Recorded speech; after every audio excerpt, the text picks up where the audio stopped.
Hi, this is David again. You can see my huge video production crew. My cameraman turns it on, my light man is right there, and I'm in my suit and my tie, and I'm trying to convince you of something. Right.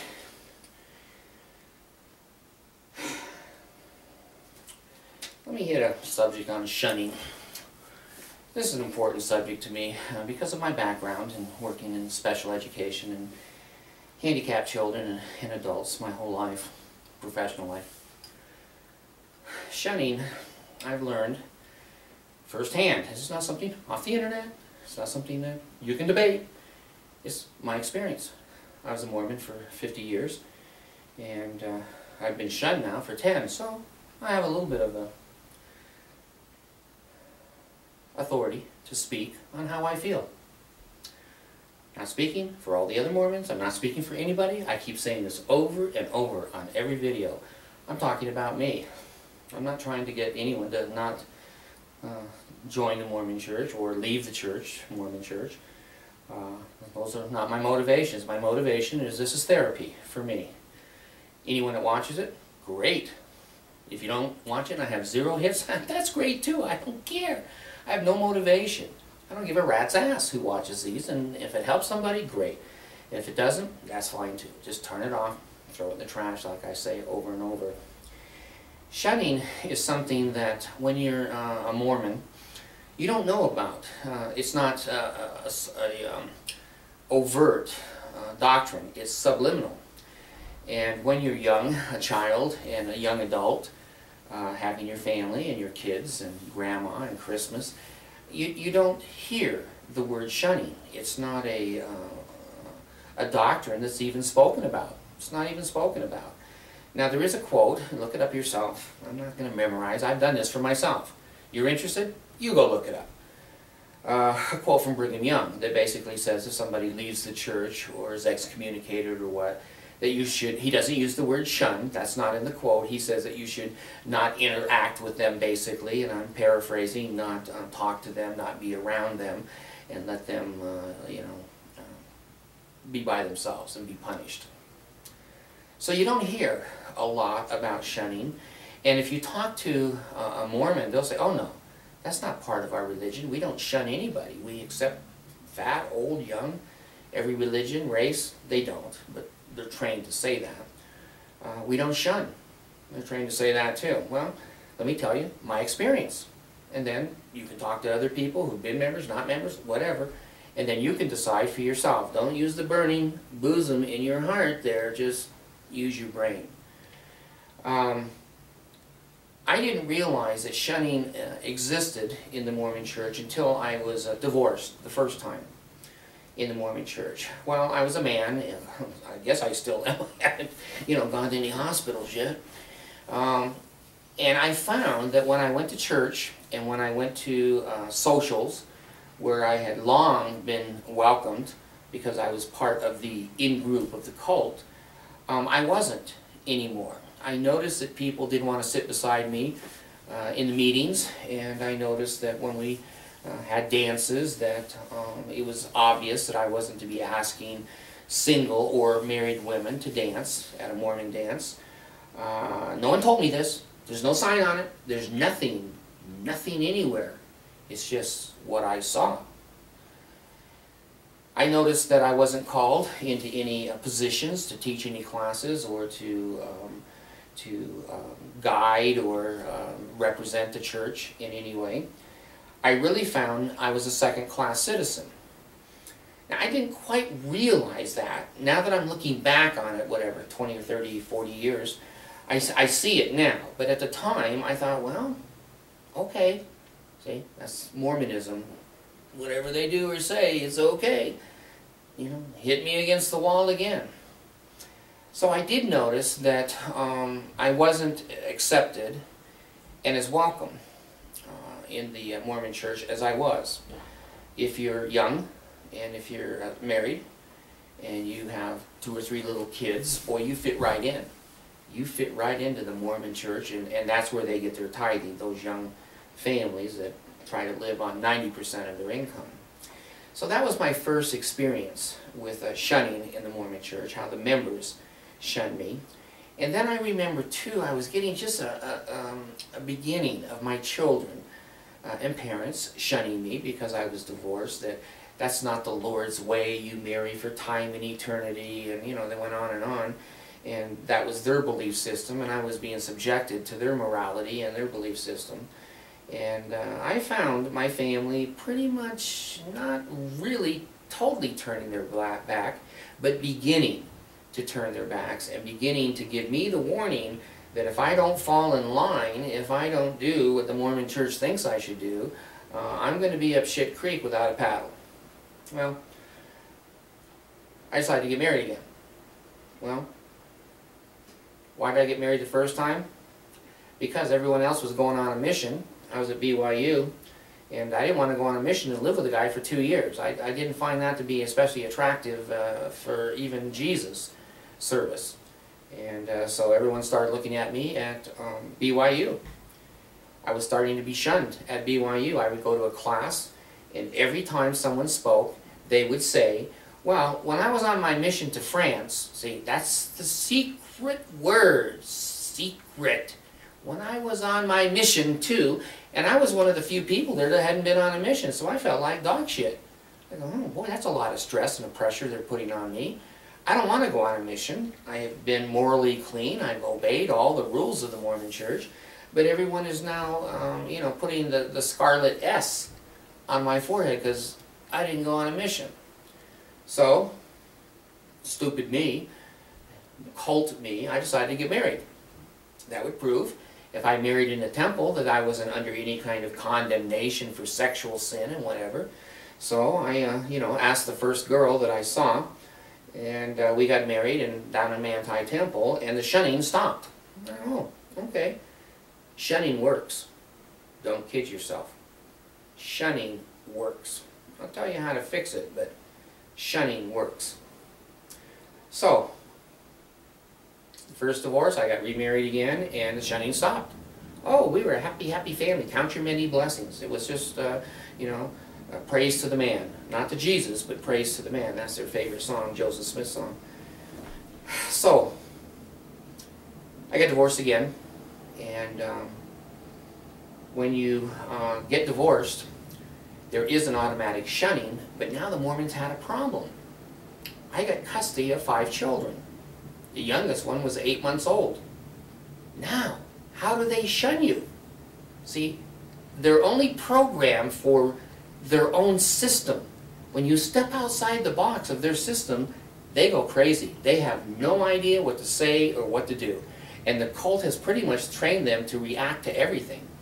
But here's a middle-aged man, and I got custody of 5 children, and one of them was 8 months old. So when I called the Relief Society president and said, you know, I need some help, I was the only male that ever called her and said, gee, I need some help. And she basically, you know, wasn't cruel or mean, but she was stupid. She just said, well, we don't help men. You got those kids, you take care of them. Well, if I was a woman, they all kind of stick together because they hate men. And they would say, oh, let us come over and babysit. Oh, let us come over and make you a casserole. Oh, we'll come over and clean your house. The Mormons didn't do any of that for me. I was single, and I had 5 kids, and I had to work full-time, and I had daycare, and I had a baby. No help. Shunning. No help. Because they're not going to take sides against a woman, especially, and side with a man. Men are dogs. Well, there's some truth to that. There's some truth to that. But at that time, and maybe hopefully now, I'm not a dog, but many men are, and I needed some help. I didn't get it. I got nothing. And I raised those kids myself. And one has an MBA, one is a court reporter. I can't separate them all out from different wives. But anyway, be that as it may, all those kids came out successfully. I'm single, and I'm trying now not to be shunned. So I end up, again, marrying the next girl I see. I should have gone to mental institutions. I could have got better people. But this girl I married, and there's the Green Woman. If you're interested in Carolyn and the Green Woman, go look at my video on the Green Woman. And I was hoping that I would be in the good graces again of the Mormon Church, because now I'm married. And boy, if you're a single dad and you've got children that are female, watch out. If you're not in a fishbowl, I don't know what a fishbowl is. What you say, what you do, how you act. You know, when your little girl wants to have her friends over for a sleepover, kiss your butt goodbye. That ain't going to happen. There's such hatred and such shunning that no Mormon family is going to send their daughter over to a single dad with a little girl. Be that as it may, I began to learn shunning very quickly in my middle age, and I'll skip over, you know, more parts. There's many pieces of that over a lifetime. But now I'll come down so that we can get to the real meat of what I'm going to say here, and that is that now that I've left the Mormon Church and I've resigned, and now that I've turned atheist, I'm a good person. I haven't changed. I still help and volunteer, and my kids, I do believe in Christian ideologies and principles. Don't kill people, and you know, be kind, and don't commit adultery. I still believe in all that stuff. I just don't believe Jesus said it. There was many people that said it 3,000 or 4,000 years before Jesus was born. I learned there's a big price to pay when you leave the Mormon Church. Oh my gosh. Shunning has become par excellence. When you resign from the Mormon Church, your family basically is not going to speak to you at all. They're going to take you off of Facebook, they're going to whisper, they're going to backbite, they're going to send out Christmas cards, but you got forgotten. They're going to report how well your children are doing, and all the family news and business to everyone else but you. See, they don't shun, they just hate. They don't shun, they just hate. Shunning is the shell for their hatred. And when you lose your children and your family, if you think that that's easy, you're nuts. You're nuts. Not one human being, no matter how poor our families were to us, wants to lose all of their support system, of their early training and childhood and Christmas and Thanksgiving, sitting alone. The Mormon Church, they're not stupid. They're not stupid. Their doctrines and the way they teach their people secretly and underground, where the press can't see it, no one can see it, they're all happy cheerleaders. Let me tell you, I'm not a happy cheerleader. I was there. I saw it with these eyes and these ears and this brain. They shun. And their shunning is some of the most hateful shunning I've ever seen. Now, I've been a little bit around Quakers and Mennonites and some of those people that shun, and I've certainly been in the House of the Seven Gables and the witch burnings in Concord, Massachusetts, etc. So I have a little bit of background, a little bit of history of this fanatical hatred that can go on. But boy, I'll tell you, the Mormons have perfected it. You either come back in their church or your life is shit. And they know it, and they try to make you bend. You will bend or you will be miserable. Well, I wasn't bending and I'm not miserable. I finally learned to deprogram and get away from that shunning. And I'll tell you something about shunning. Here's the big secret, and if any of you that watch this tape ever are hurt to the deep core of your existence, like I was at the beginning of my shunning experience, if you give other people, religions, churches, whatever, power over you to hurt you, a lot of that's your fault. I've learned, and I've written. You can see my video on the whipping boy has resigned. If my kids want to visit me, enjoy me, use me as a dad, be a grandfather, I'm happy. I'm as happy as can be. But you know what? If they don't, that's okay. And once I developed that they don't have control over my brain and my heart and my life, I do. I'm responsible for how I feel. And if they write hateful things, I've got one boy that posts stuff on the internet with Darth Vader and then my picture right beside it, and he's got a master or MBA, and he thinks that's funny. He's bipolar, but he thinks it's funny. If they're hateful and they're resentful, I have a right or an obligation to protect myself and to be happy. And so when he put that on the internet, I put Homie the Clown on the internet, and I did a hole in the face. No, face in the hole and put his face in homie. Then I told the whole world about him. You agree with me or not? I don't care. No one controls my heart, my brain, and my feelings anymore. I do. And once I started posting these videos, guess what? One of my kids started calling me, going, "Hi, Dad, how you doing?" Because they're accepting who I am. And I don't have to belong to their religion or their political party to be their father. They're all hardcore Mormons, and boy, they can be hateful, and they have been for over 10 years. This one and one or two others have finally come over and said, "Gee, I want to be a human being. I don't believe your religion, and I don't believe in some of the things you do, but you're my dad, and can't we have a relationship based on that?" I go, yeah, we can. The other kids haven't learned, and they probably never will. But I'm happy. I enjoy doing these videos. I have, my own time, my own place. It's a therapy for me. It helps me to get out, and if it helps anybody else, that makes me feel wonderful. If no one ever hits on these videos, that's wonderful too, because I feel better after I've done it. I know what shunning feels like. I think it is one of the most hateful, evil things that the Mormon cult does, other than keep the parents from seeing their children married. Those two things are right up on my list of the hatefulness I've experienced with the Mormon Church. So, summary, if you're going to not follow, you're going to be shunned. If you're shunned, you're going to be hurt.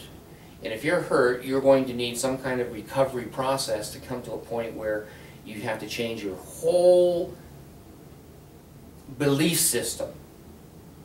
Ex-wives and children have no right, and ex-husbands, to make you feel bad. You make you feel bad. I had to learn to reset my parameters and my life experiences to go, hey, you can shun me all you want. I have a funny thing. I have a son-in-law that I found out has been shunning me for 3 years, but I didn't know about it. I said to my daughter, I said, I didn't know he was shunning me.